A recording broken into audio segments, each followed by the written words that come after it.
Sem ženska z izkušnjo, ki me je oblikovala, a me ne določa.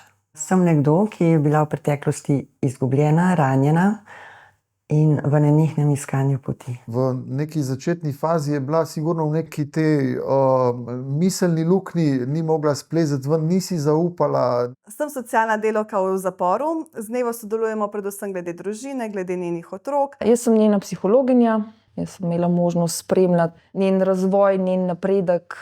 Na tej poti mi je pomagalo kar veliko ljudi.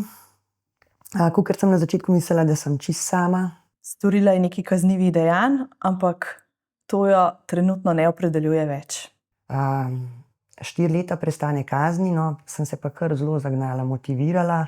Na začetku je bilo zelo težko, ampak pač mi je spodbudo mojega pedagoga, gospoda Pavla, tudi to uspelo, pač, da sem zaštartala, dokončala srednjo ekonomsko šolo, prišla po skoraj 22 letih, do svoje izobrazbe, pač, kar mi je izjemen dosežek.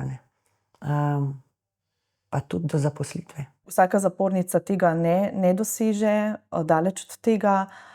Njo pa je kar gnalo, v bistvu od enega dosežka do drugega. Videla je, da zmore, dobila je pogum, dobila je voljo, zaupala je sebi.